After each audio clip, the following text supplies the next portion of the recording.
about some follow-up work to a question that I've been interested in for quite a while now, and that is the evolution of viviparity, or the transition between egg-laying and live birth, particularly in squamate reptiles, particularly in this group of South American Liolaemus lizards. So with the molecular revolution and this just explosion of phylogenetic trees that we've been generating over the last 30 years, it has resulted in a really nice problem for comparative biologists in that for a lot of groups we have a lot of really good phylogenies now, but it also presents a major challenge because, as demonstrated by this figure here, with all these phylogenies coming out, and this is an example using orders of mammals, just within the past 15 years, we have a number of different phylogenies for orders of mammals from 2001, 4, 2012, and 2013, yeah. And each one of these phylogenies is a little bit different from the other one. So which one do we actually use? How do we choose which phylogeny do we use to ask our interesting evolutionary question in a comparative context? And so it's a little bit of a problem. And so there's some considerations that we have to make when we're choosing which tree to use to answer our comparative biology question. And so obviously one of those is we want to try to get as complete a taxonomic coverage as we can, and hopefully the phylogeny that we choose also has those taxa in it. So we want a fairly complete taxonomic coverage. And in addition to that, the phenotypic data that we're using to actually test our evolutionary questions hopefully will be available, or we'll collect it. Of more particular interest for what I'm going to be talking about is looking at, for comparative analyses, typically we want a time-calibrated tree or an ultrametric tree that if we want to say some really interesting stuff, hopefully it's related to absolute time. So the accuracy of the time calibrations associated with that ultrametric tree hopefully are pretty good, but that's not necessarily always the case depending on which group you're looking at. And then topological accuracy is also another important factor, as I showed with the orders of mammals, where we have a number of different relationships, a number of different trees that are slightly different from one another. And so one of the issues I've been interested in for a while is this idea that do phylogenetic estimates derived from different sources, that is different data types, whether it's morphological, mitochondrial data, nuclear data, combined data sets, do they give trees that are similar enough that we can make robust conclusions about our comparative analysis no matter what tree we might use? And the kind of impetus and what got me thinking about this is a number of suggestions that were made in the literature by a few different authors and this is in relation to calculating divergence times specifically, that say that mitochondrial DNA-derived phylogenies yield what they call biased or potentially incorrect divergence times relative to nuclear DNA-based trees. And that really, to my knowledge, hasn't really been explicitly tested, and probably could use a bit more work, but it's one thing I'd like to address here. And as I said, the question that I've been interested in for a while is looking at the evolution of live birth and that transition from egg-laying to live birth in squamate reptiles. And squamate reptiles happen to be a great group for looking at this trait because among all vertebrates, viviparity has evolved independently about 114 times. And out of those 114 times, squamates have evolved viviparity over 100 of them. So it's a great group for looking at this question of transition in reproductive mode. And this is a tree from Ted Townsend in 2004, and I've kind of highlighted the distribution of where we see the evolution of viviparity in different squamate groups. And we see that it's pretty common within groups specifically like the Skinkidae, in which it's evolved at least 34 times independently, within snakes about 30 times independently, and then within iguanian lizards, chameleons, gammas, and iguanids, at least 20 times independently. So those are the two most common, or the three most common groups. You see it popping up in a few other groups, but for the talk today, I'm going to be focusing on this group of lizards within the family Iguanidae, the Liolaemus, which I think out of all these groups happens to be the most interesting for looking at this question of the evolutionary transition in viviparity. Liolaemus is a really, I don't know, and I'm biased, it's an amazing genus. It's the second most species-rich genus in the entire world behind Anolis, with over almost 250 species and counting being described. They don't have the morphological diversity that we see in some other large lizard groups, like varanids or Australian agamids or the anoles. But what they're most amazing about is in their physiological and reproductive diversity. So they occur from sea level all the way up to over 5,000 meters in the Andes. They have enormous variation in their diet. So for a small lizard, almost 50% of them are herbivorous. And what also is amazing is that between 40 and 45% of all species are viviparous. Yeah, so that's kind of so it's a really good group to look at the origin and the role of viviparity playing in diversification in this group. So the main question being, why is this group so diverse, and as in relation to other things like Anolis, where there's been a lot of work done looking at that question.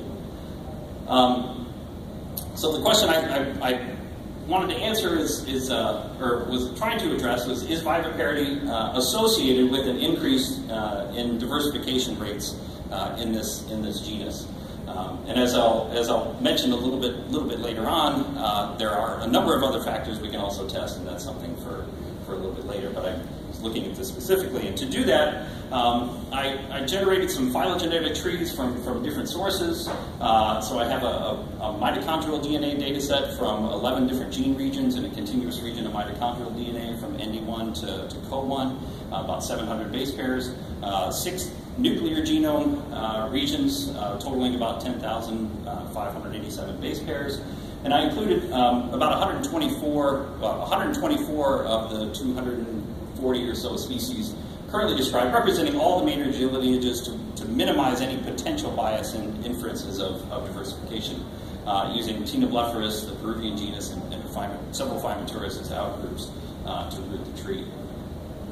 And what I did was I looked at two separate trees, so a mitochondrial-based tree and a nuclear-based tree to look at these, see whether those different data sources, the phylogenies we generate from them, actually result in different inferences about diversification.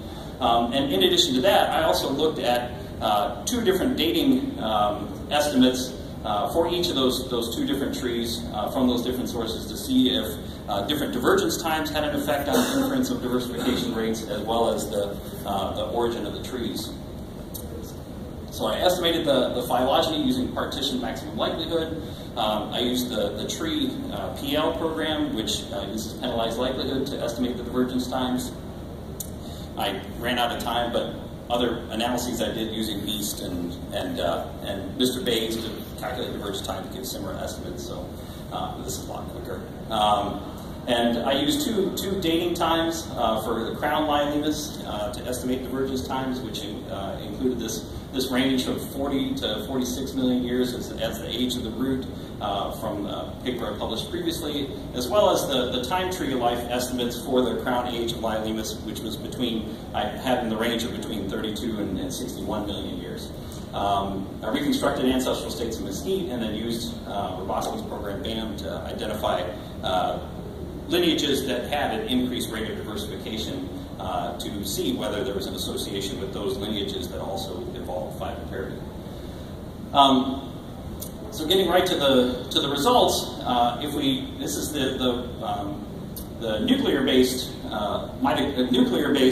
phylogenetic tree for the 124 Liolaemus species, and what we see is there's at least 9 independent origins reconstructed of viviparity just among these 124 species, and then actually thinking about and knowing a little bit more about the another 120 that I haven't sampled, there's probably at least another 2 or 3 independent origins based on where I probably believe that they'll go in the phylogeny. And so just within this group, we probably have between 10 and 12 independent origins of viviparity, which is unprecedented among squamate reptiles and probably all vertebrates. So it's a great great system to look at the transition in this trait. And you might think that it might be associated with that increased rates of diversification.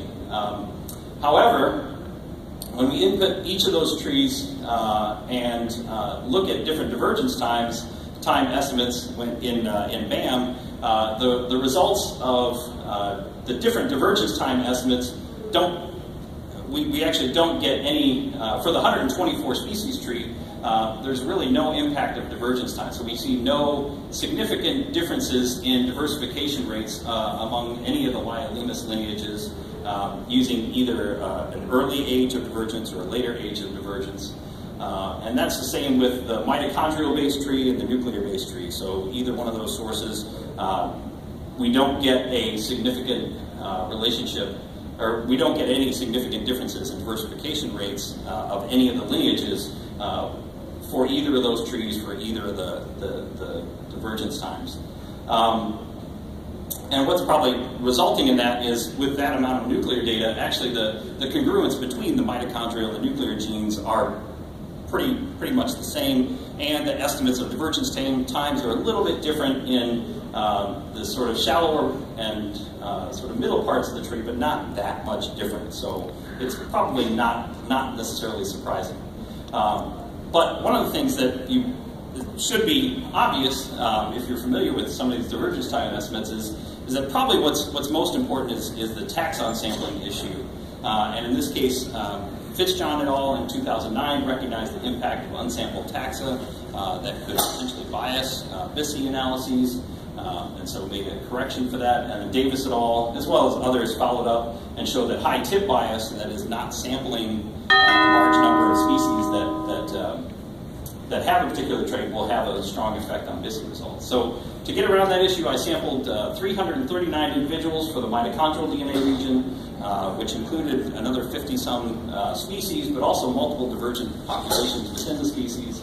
And what I found was that when I ran the BAM analysis using that sort of much larger tree based on mitochondrial DNA, and for either one of the divergence times, I find 3 lineages that show a significant increase in diversification rate, and those are the Liolaemus Fitzingeri Melanops group, a small radiation in the Liolaemus darwini complex, and then this large Liolaemus montanus clade, which are almost all in high elevations in the Andes in Argentina, Peru, and Chile.